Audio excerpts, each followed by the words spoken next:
Let us start with the question we've discussed. If you don't blow your own horn, no one will do it for you. I will. Thank you, Vladimir, you are the only hope. We had several discussions in the lead-up to Putin-Trump meeting. That's when I told that the problem that would definitely unite them would be the problem of intrusion into US election. It needed to be raised and discussed, and that was how everything happened.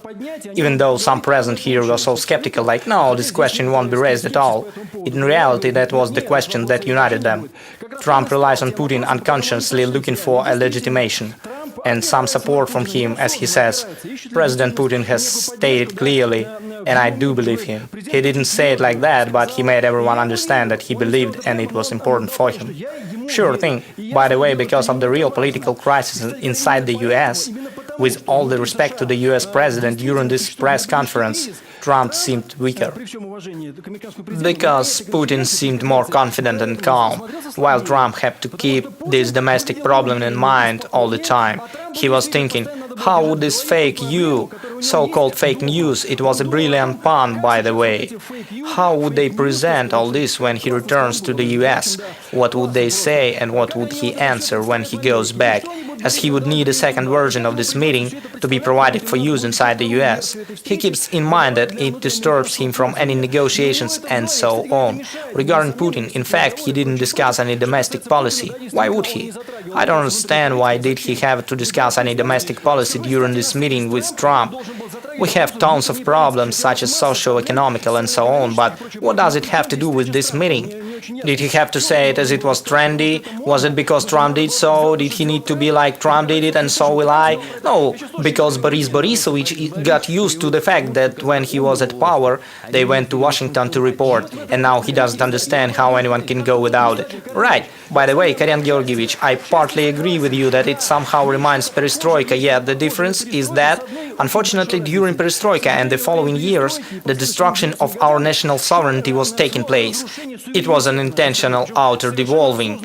That was the time when our elite was looking for a support from them not to just solve some inner problems, but to give their own sovereignty. They were like, we are no longer enemies, we are giving our sovereignty away in exchange for your permission and help for us to develop further. That's the fundamental difference between these perestroikas. It's not over yet, of course. But let's wait. Trump began with "Let's make America great again" slogan. Mikhail Gorbachev wanted to make the country great. No, Gorbachev didn't begin with this. He wanted to make the country great in '86. I think that Trump will end up with this, but what was the result? Russia was named a terrible country, so we wanted to embed ourselves and to return to this civilized path. Everyone was talking that back then. Russia and especially USSR were named a bad country, so we wanted to rumble the whole thing. We were like, let's rumble it somehow and embed to someone else's game. That makes a big difference. But the fact that because of the inner political crisis Trump looked weaker during this meeting is for sure. What happens next? We'll see, as to be honest, upon the rest of the questions, they agreed to disagree. Actually, they did so upon this question as well. They designated a possibility to meet. It looks like this meeting was important for Trump not as an opportunity for decisions, but as the fact itself. He met with Putin and discussed this question, showing that it was possible to move on. I think that from this perspective, we also got a good result for our image. Now, the last thing I'd like to say, Boris Borisovich. I can assure you, there are people in our country saying what's on their mind not because Kremlin told them to do so. I never received any instructions from Kremlin and don't need those, to be honest. My personal position is based on my belief, but not on what I was told. From the perspective of liberals and eco of Moscow, the sovereignty of Russia can only be protected by idiots or someone paid by Kremlin. Don't speak for me, Sergei. Can you imagine a lot of people with their own position not based on Kremlin instruction? I respect you and your position, and no doubt you're a sincere person. I'm not sure about the businessmen, they might have their own logics, yet I'm sure there are people who don't need instructions. We were discussing the possibility of some turn, which is not a reality yet, but has some potential. Yes, it does have it. The meeting went well. Our image benefited from it, yet there's a conceptual problem as we don't understand what this reality can actually be. Not Trump, neither us understand this. Why do I think that Trump's abilities to change something are limited?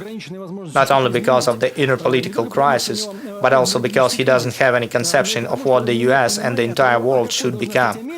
The people he is fighting against do have it.